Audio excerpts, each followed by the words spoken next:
नमस्कार. संघर्ष वृत्तवाहिनीमध्ये आपलं स्वागत. घेऊया ठाणे आणि आसपासच्या परिसरामधील घडणाऱ्या महत्त्वाच्या घडामोडींचा आढावा. प्रभाग क्रमांक 20 मधील मेटबंदर रोड येथील नागरिकांच्या सुरक्षेसाठी माजी नगरसेविका मालती पाटील, रमाकांत पाटील यांनी अत्यंत कौतुकास्पद कार्य केले आहे. प्रभाग क्रमांक 20 मधील मेटबंदर रोड, सदिच्छा सोसायटी, मोगरा सोसायटी, गुलमोहर सोसायटी, वाल्मिकी सोसायटी, गुलमोहर 1 सोसायटी, श्रमदान सोसायटी, सृष्टी सोसायटी, पत्रकार सोसायटी, स्वातंत्र्य सैनिक सोसायटी, मधुशील सोसायटी, पीपल एज्युकेशन शालेय परिसरातील रोडवर वाढलेल्या झाडांच्या फांद्यामुळे पावसाळ्यात वीजवाहिन्या, रस्ते आणि पादचाऱ्यांच्या सुरक्षेला धोका निर्माण होण्याची शक्यता होती. तसेच फांद्या तुटून अपघात होण्याचा संभाव्य धोका होता. या गंभीर समस्येकडे लक्ष वेधत माजी नगरसेविका मालती पाटील, प्रख्यात समाजसेवक, विभाग संघटक रमाकांत पाटील यांनी तातडीने पुढाकार घेतला. त्यांच्या अथक प्रयत्नामुळे आणि स्थानिक प्रशासनाशी समन्वय साधून पावसाळ्यापूर्वीच त्यांनी झाडांच्या फांद्यांची छाटणी यशस्वीरित्या पूर्ण केलेली आहे. यामुळे नागरिकांच्या सुरक्षेसाठी मोठं योगदान मिळालं असून अपघात टाळण्यास यश मिळालं आहे. मालती पाटील आणि रमाकांत पाटील यांच्या जनसेवेच्या वृत्तीमुळे प्रभागातील नागरिकांमध्ये समाधानाचं वातावरण आहे. ठाणे महानगरपालिकेचे मालमत्ता कर म्हणजेच प्रॉपर्टी टॅक्स भरण्याचे आवाहन. सन 2022-23 या आर्थिक वर्षाचे मालमत्ता कराचे म्हणजेच प्रॉपर्टी टॅक्सचे बिल ठाणेकर करदात्यांना महापालिकेमार्फत आर्थिक वर्षाच्या सुरुवातीस म्हणजेच माहे एप्रिल 2022 मध्ये देण्यात आलेले आहे. तथापि अद्यापही काही करदात्यांनी मालमत्ता कर महापालिकेकडे जमा केलेला नाही. सध्या आर्थिक वर्षाचा अंतिम टप्पा सुरू झाला आहे. मालमत्ता कर वसुलीसाठी महापालिकेतर्फे कडक कारवाई हाती घेण्यात आली आहे. या अंतर्गत जंगम मालमत्ता, टीव्ही, फ्रीज, वाहन व इतर जप्त करणे तसेच स्थावर मालमत्ता वॉरंट बजावून जप्त करण्यात येत असून मालमत्तेचा जाहीर विक्रीद्वारे लिलाव करून कराची रक्कम वसूल करण्यात येत आहे. मालमत्तेस पाणी पुरवठा करण्यात येणारे नळ संयोजन खंडित करण्यात येत आहेत. त्याचप्रमाणे थकीत मालमत्ता करावर 2% व्याज आकारले जात असल्याने भरावयाची रक्कम वाढत आहे. आपला मालमत्ता कर propertytax.thanecity.gov.in या लिंकद्वारे तसंच गुगल पे, फोन पे, पेटीएम याद्वारे ऑनलाईन पद्धतीने करण्याची सुविधा उपलब्ध करून दिली आहे. शनिवार, रविवार व सार्वजनिक सुट्टीच्या दिवशी नागरिकांना मालमत्ता कर भरणे सोयीचे व्हावे याकरता महापालिकेचे मालमत्ता कर संलग्न कार्यालय या दिवशी कार्यान्वित ठेवण्यात आलेले आहे. तरी मालमत्ता कर वसुलीची अप्रिय कारवाई टाळण्याच्या दृष्टिकोनातून मालमत्ता कर भरून महापालिकेस सहकार्य करावे. धन्यवाद. ठाणेकरांचा प्रवास सुखकर व्हावा, त्यांच्या वेळेची बचत व्हावी यासाठी उपमुख्यमंत्री एकनाथ शिंदे यांच्या प्रयत्नांनी ठाणे अंतर्गत रिंग रेल्वे मेट्रोच्या कामाला केंद्र आणि राज्य शासनाने मंजुरी दिली आहे. मेट्रो प्रकल्प लवकरात लवकर पूर्ण व्हावा यासाठी ठाणे लोकसभेचे खासदार नरेश म्हस्के हे उपमुख्यमंत्री एकनाथ शिंदे यांच्या मार्गदर्शनाखाली केंद्र शासनाकडे पाठपुरावा करत आहेत. मेट्रो प्रकल्पाच्या कामाला गती देण्यासाठी मेट्रो प्रकल्पाच्या वरिष्ठ अधिकाऱ्यांसमवेत खासदार नरेश म्हस्के यांनी बैठक घेतली. बैठकीत 2029 पर्यंत ठाणे अंतर्गत रिंग रेल्वे मेट्रो प्रकल्प पूर्ण करण्याचं उद्दिष्ट ठेवण्यात आलं असल्याची माहिती खासदार नरेश म्हस्के यांनी दिली आहे. ठाण्याचा वाढता विस्तार लक्षात घेऊन ठाणेकरांची वाहतूक कोंडीतून सुटका व्हावी यासाठी तात्कालीन मुख्यमंत्री आणि विद्यमान उपमुख्यमंत्री एकनाथ शिंदे यांनी ठाणे अंतर्गत रिंग रेल्वे मेट्रोच्या कामाची मुहूर्तमेढ रोवली. पंतप्रधान नरेंद्र मोदी यांनीही या प्रकल्पाला तात्काळ मंजुरी देऊन भरीव निधी मंजूर केलाय. नुकत्याच दिल्लीत झालेल्या नगरविकास आणि गृहनिर्माण विषयक स्थायी समितीच्या बैठकीमध्ये नरेश म्हस्के यांनी कामाला गती मिळावी याचा मुद्दा उपस्थित केला होता.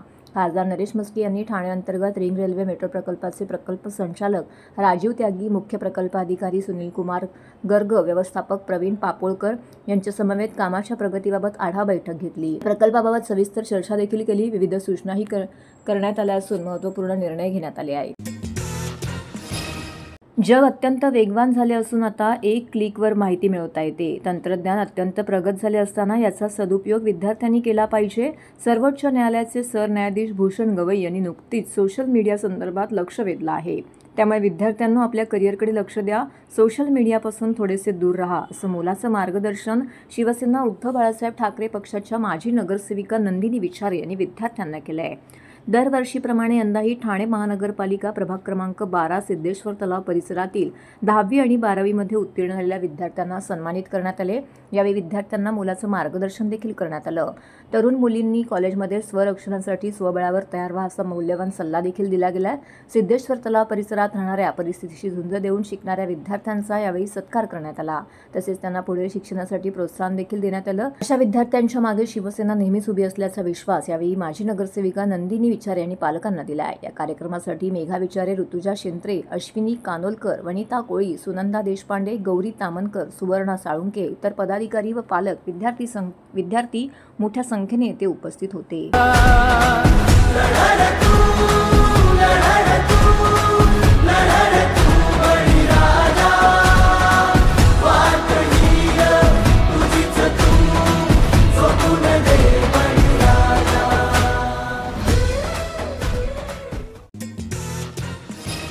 ठाण्यातील हिरानंदानी मेडोज महाराष्ट्र नगर येथील म्हाडाचे रहिवासी हे गेल्या 15 वर्षांपासून हक्काच्या घराच्या प्रतीक्षेमध्ये आहेत. ठाण्यातील हिरानंदानी मेडोज महाराष्ट्र नगर येथील म्हाडाचे रहिवासी 15 वर्ष उलटूनही हक्काच्या घराच्या प्रतीक्षेमध्ये आहेत. विकासक अजूनही त्या रहिवाशांना केवळ तारखांवरती तारीखच देतोय. 24 जानेवारी 2025ला पुन्हा विकासक यांच्याबरोबर कमिटीची मीटिंग झाली. त्यामध्ये बांधकाम फेब्रुवारीमध्ये जोमात सुरू होईल असं विकासकाने आश्वासन दिलं होतं. त्यानंतर 23 फेब्रुवारीला सुद्धा विकासक यांची कमिटीसोबत पुन्हा चर्चा झाली. त्यावेळी सुद्धा या विकासकाने रहिवाशांना सांगितलं की मार्च संपेपर्यंत कामाला सुरुवात करण्यात येईल. गेल्या 15 वर्षांपासून विकासक या रहिवाशांना बांधकामाच्या केवळ तारखाच देत आहे. मात्र प्रत्यक्षात कोणत्याही प्रकारचं बांधकाम येथे केलं जात नाहीये. महाराष्ट्र नगरमधील 50 जणांचा आत्तापर्यंत मृत्यू झाला आहे, तर काही रहिवासी ज्येष्ठ नागरिक आहेत.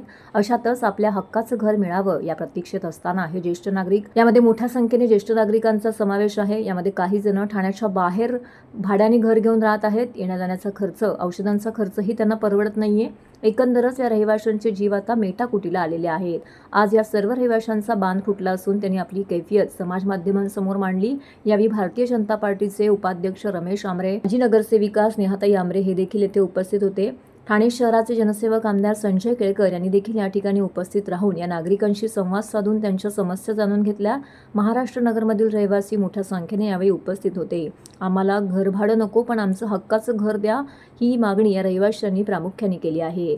जर मागणी मान्य झाली नाही तर आमरण उपोषण सुद्धा करू असा इशारा देखील रहिवाशांनी दिला आहे. तर येणाऱ्या अधिवेशनामध्ये आपण यांचा प्रश्न मांडून त्याचं निराकरण करू असं आश्वासन आमदार संजय केळकर यांनी दिलं आहे. नाही, ही परांजपे स्कीममध्ये म्हाडाच्या जागेत इमारत बांधत होते. 14 वर्ष झाली. यांनी प्लिंग बांधली, बाकी अजून तसंच ठेवलेलं आहे. आणि त्यामुळे आज रहिवाशांचं मोठं आंदोलन या ठिकाणी झालं. याआधी माझ्याकडे त्यांनी निवेदनही दिलं होतं.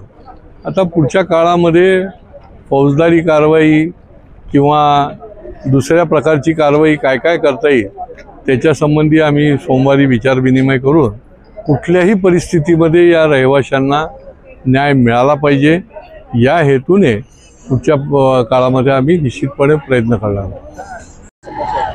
मी सुरेश इटकापल्ले, महाराष्ट्र नगर म्हाडाचा रहिवासी आहे. आमचा प्रोजेक्ट पुनर्विकासासाठी परांजपे स्कीम्स यांनी सुमारे 15 वर्षापूर्वी काम सुरू केलेलं आहे. परंतु ते इतक्या धीम्या गतीनं चाललेलं आहे की आता त्याला 15 वर्ष पूर्ण झाली तरी 2 माळ्याच्या वर काम गेलेलं नाही. 348 रहिवासी इथे राहिला आहेत. त्यांच्या बिल्डिंग आता तोडल्यामुळे ती सगळी बाहेर भाड्यानं राहत आहेत. त्यांचं भाडं पण वेळेवर दिलं जात नाही. आणि इमारतीचं काम गेल्या 1.5 वर्षापासून पूर्णपणे थांबलेलं आहे. कुठलं कारणही सांगण्यात येत नाही. प्रत्येक वेळेला सांगतात की आम्हाला कुठे लोन मिळत नाही, लोन मिळाल्यानंतर आम्ही काम करू, तुमचं भाडं वेळेवर देऊ. मात्र एवढी 10 वर्ष झाल्यानंतर जर यांना कोणी लोन मिळत नसेल, देत नसेल, तर त्यामुळं रहिवासी आता अगदी त्यांचा संयम सुटलेला आहे. त्यामुळे सर्व रहिवाशांनी मिळून आज शांततेचं आंदोलन या ठिकाणी तयार केलेलं आहे. रहिवाशांचं म्हणणं आहे की आम्हाला लवकरात लवकर विकासकांनी आमचं घर द्यावं, आमचं भाडं वेळेवर द्यावं, आम्हाला ॲग्रीमेंटप्रमाणे कबूल केलेल्या गोष्टी वेळेवर द्याव्या, तर आम्ही शांत बसू. अन्यथा यापुढील काळात हेच आंदोलन अधिक तीव्र करण्यात येईल अशा प्रकारे रहिवासी ठाम आहेत. ही परांजपेची स्कीम जी आहे ही गेली 15 वर्ष आहे. इथे यांचे आज बिल्डरांनी यांची फसवणूक केलेली आहे. त्याच्यामुळे आज इथं लोकशाही मार्गाने इथं आंदोलन केलेलं आहे. आणि आंदोलनात आता आमदार संजय केळकर साहेब आलेले आहे आणि त्यांनी अधिवेशनामध्ये हा प्रश्न मांडण्यावर सांगितलेला आहे. आणि लोकांनी त्यांच्या विश्वासावर ठेवून ते अधिवेशनात प्रश्न मांडतील आणि हा जो प्रोजेक्ट हा मार्गी लागेल. नमस्कार, मैं अशोक सिंह, महाराष्ट्र नगर का रहवासी.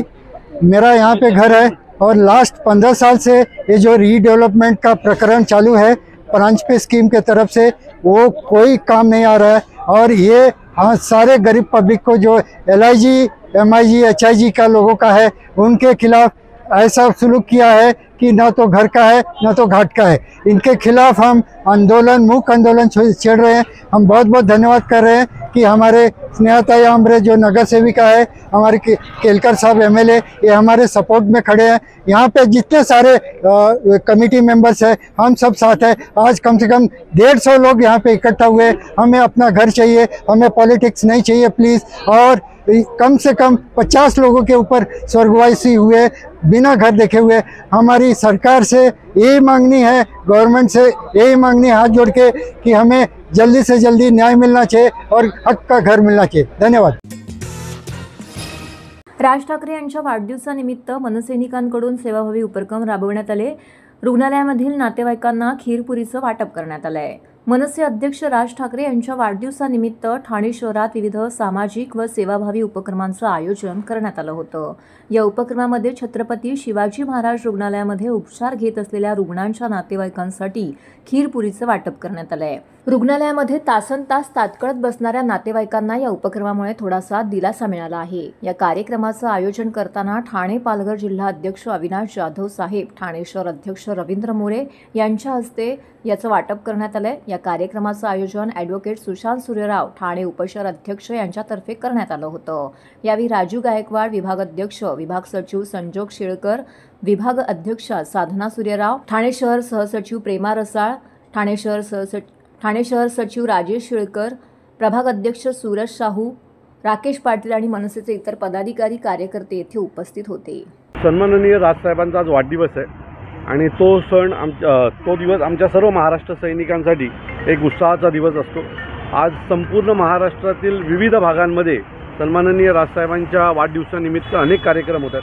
आज जर तुम्ही इथे पाहाल तर इथे आमचे सुशांत सूर्यराव जे आमचे कळवा मुंब्राचे उपशहर अध्यक्ष आहेत, राजू गायकवाड असतील, बाकी सगळ्या टीमने कळवा हॉस्पिटलला महाराष्ट्रातल्या विविध भागातनं गोरगरीब लोक उपचारासाठी येतात, त्यांच्यासाठी आज जेवणाची व्यवस्था तिथे करण्यात आलेली आहे। जर तुम्ही विवियाना मॉलच्या इथे गेलात तर तिथे आज अन्न वाटप आहे, म्हणजे 1 महिन्याचं धान्य वाटपाचा कार्यक्रम आहे, फळ वाटायचा कार्यक्रम आहे, विविध कार्यक्रम आज दिवसभर आहेत। दुपारी सन्माननीय राजसाहेबांच्या दीर्घ आयुष्यासाठी कोपिनेश्वर मंदिरामध्ये आमचं महाअभिषेक आणि आरतीचा कार्यक्रम आहे। सो असे विविध लोकउपयोगी कार्यक्रम आज महाराष्ट्र नवनिर्माण सेनेकडनं घेण्यात येतात। आज कळव्यातला हा जो कार्यक्रम आहे आमच्या सुशांत सूर्यराव यांनी आयोजित केलेला आहे। फक्त वाढदिवसाच्या दिवशीच तुमच्या फक्त शुभेच्छा नकोत, तर कायमस्वरूपी तुमच्या शुभेच्छा आमच्यासोबत राहू द्या। नाही तर त्या एक दिवस शुभेच्छा द्यायच्या आणि उरलेल्या दिवसात उन्हीधुंडी भांडी बाहेर काढायची, हे न करता शुभेच्छा कायमस्वरूपी असाव्यात एवढीच इच्छा। मला असं वाटतं की महाराष्ट्रात अनेक प्रश्न आहेत आणि ते महाराष्ट्राचे मुख्यमंत्री आहेत। सो साहेब का भेटले याचा उलगडा 1-2 दिवसात होईल तुम्हाला सगळ्यांना। महाराष्ट्रात मराठी माणसासाठी आणि मराठी भाषेसाठी राजसाहेब प्रचंड ॲग्रेसिव्ह आहेत, बरोबर आहे, आणि असाच काहीतरी विषय आहे। परंतु काय ना, ज्यांनी चष्माच ह्याचा घातलेला आहे त्याला तुम्ही काही नाही करू शकणार। राजसाहेबांची आणि त्यांची भेट का झाली होती ही संपूर्ण महाराष्ट्राला 1-2 दिवसात कळेल। आज सन्माननीय राजसाहेब यांचा वाढदिवस आहे। आम्हा महाराष्ट्र सैनिकांसाठी अत्यंत आनंदाचा दिवस आहे। सन्माननीय राजसाहेबांना दीर्घ आयुष्य लाभो म्हणून आज आम्ही आमच्या विधानसभेत असणारा छत्रपती शिवाजी महाराज रुग्णालय येथे अनेक रुग्ण येतात, गोरगरीब येतात आणि वाडा, पालघर, मोखाडा, भिवंडी अशा लांबून इथे रुग्ण येतात। त्या रुग्णांचे नातेवाईक असतील, रुग्ण असतील, यांचे जेवणाचे हाल होतात, त्यांचे कुठेही हॉल होई नये म्हणून आजचा दिवस सन्माननीय राजसाहेबांचा वाढदिवसानिमित्त त्यांना आम्ही आज इथे मोफत अन्नदानाचा आमच्या विधानसभेच्या वतीने करण्यात आला। आणि एक प्रत्येक रुग्ण येतो, रुग्णाचे नातेवाईक असतात, हॉस्पिटलमध्ये कुठल्याही घरातला व्यक्ती असला तरी त्यांच्या चेहऱ्यावर कुठला तरी तणाव असतो, त्यांना एक टेन्शन असतं, ते मानसिक टेन्शन कुठेतरी दूर व्हावं याच्यासाठी एक दिवस त्यांचा सुखाचा आणि आनंदाचा गोड जावा म्हणून आज खीरपुरीचे आयोजन साहेबांच्या वाढदिवसानिमित्त केले होते। तर हे होतं संघर्ष वृत्तवाहिनीचं आजचं बातमीपत्र। उद्या पुन्हा भेटू याच वेळी याच ठिकाणी ताज्या घडामोडींसह। तोपर्यंत नमस्कार।